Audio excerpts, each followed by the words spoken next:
Whenever I reinstall Windows, there's just a couple of things I always make sure to put on. Whether it's for me or my friends, it's just one of those things where you kinda just gotta know what you want to put on. That's exactly what we're doing today. We're gonna find out what I exactly install every time I set up a fresh Windows drive, specifically for gaming as well. Let's kick us off with the first step, and that is activating Windows. Yes, that's right, this video is sponsored by Keysworlds.com.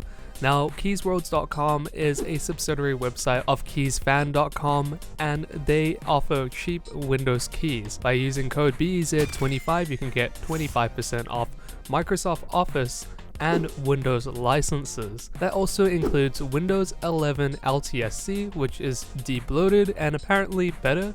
Haven't confirmed that myself, but I'd love to try. And all you need to do is head over to the link in the description for a cheap Windows key. Use code BEZ25, checkout, add which Windows version you'd like. Head over to the checkout, use code BEZ25, and then you can pay via PayPal or even cryptocurrency that they've added recently. Now personally, I tested them out just to check that they actually work properly. I used PayPal and the key came within 10 minutes, which is awesome to see. Keysworlds.com is currently running their New Year's sale, so head over to Keysworlds.com, linked in the description, and use code BEZ25 for 25% off Windows and Microsoft Office licenses. Now of course, activating Windows does mean we get Windows updates, which is the best thing to do, especially when you first get your PC. So the first thing I would do after updating Windows is going and making a restore point. Now the reason you do this is because it's pretty much fresh, there's nothing installed. Now you can do this now, and when you finish, install all your major software and drivers, but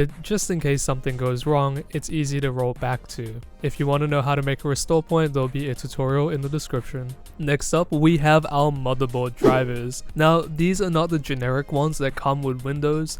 You're going to need to search up your motherboard's model number and the brand, of course, and search up drivers. Once you're over to the driver page, what we're looking for are drivers like chipset, which is really important, LAN, and audio. As well, if there's any Wi-Fi or Bluetooth on board your motherboard, then go ahead and install those now. If you don't know your motherboard's model number, it is of course on the box, but I have a tutorial in the description on how to check that in Windows. Next up, we have GPU drivers. Now of course, this will depend if you're on AMD, Nvidia, or Intel. Go ahead and search up which drivers are relevant for you. So I'm going to go to AMD's website, then I'm going to download the drivers and install them for my graphics card. Your screen will flicker while this is installing, of course.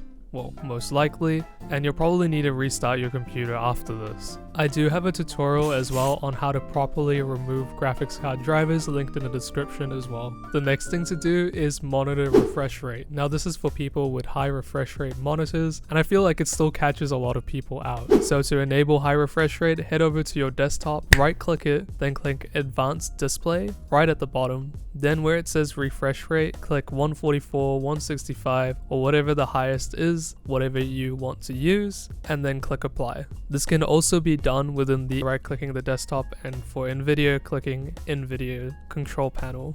I'm only going to quickly mention this, and it's to enable SAM or ReBar. So once your drivers are sorted out, make sure that SAM or ReBar is enabled. I have a tutorial in the description on how to do this because it's a little bit of a process for NVIDIA, and AMD it should automatically be enabled, but this already assumes that you have it turned on in the BIOS, and it's pretty much a free performance gain. So if your system supports it, make sure you turn it on. So now for our core program. So we got all our normal drivers installed. Now we want to install multiple programs. I use something called Night. Now there are a couple of other websites you can use, but this is personally my favorite. So Night, I click whatever I want, so Chrome, Discord, Steam, 7-Zip, WinRAR, whatever you want, and it's all good to go. I'd also highly recommend installing WindDirStat as well. That's pretty good, and it also allows you to see all the stuff you have on your computer all at once. So for Night, you just click what you want, then click download, and then just click once on the program and it will install everything for you.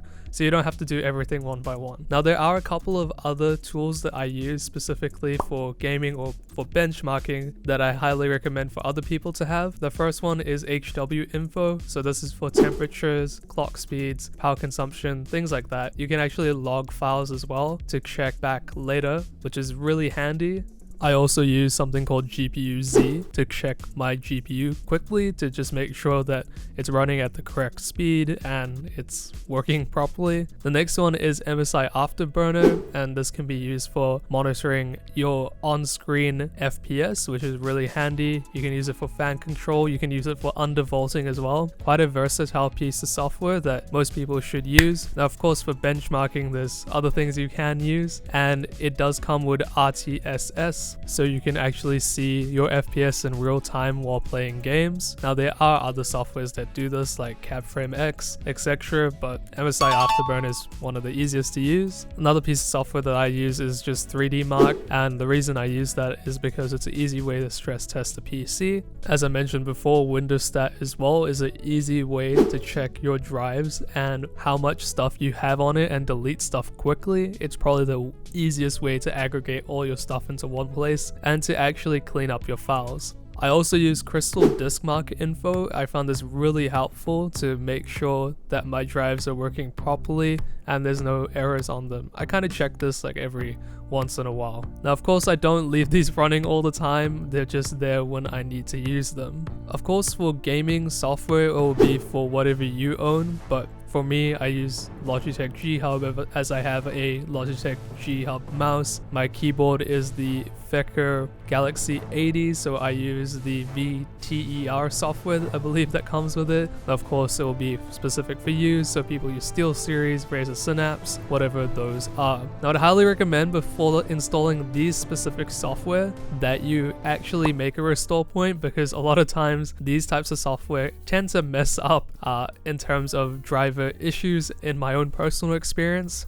So I would highly recommend doing a restore point at this point as well. Now of course your RGB control software, now this can come from your motherboard manufacturer if you downloaded that earlier. If you don't use that, you can also use something called OpenRGB, which I used to use in the past. It's pretty easy to set up OpenRGB, just takes a little bit of use, but usually motherboard manufacturers have everything down pretty well now. So yeah, personally I'm just using my motherboard manufacturer's RGB software. Quick reminder as well to enable XMP in the BIOS for your RAM. If you don't know how to do that, there'll be a tutorial in the description as well. And lastly, once you have everything installed, just quickly make another restore point, so you have something to refer back to later. Now I think this is also just a great habit, especially if you're installing new software and drivers that you're unfamiliar with. So that's kind of exactly what I do for installing the software on a new PC, just the baseline stuff that I'm going to use. Thank you a lot to Keysworlds.com for the sponsor for today. If you use code BEZ25, you'll get 25% off Windows licenses and Microsoft Office licenses. That also includes Windows 11 LTSC, which is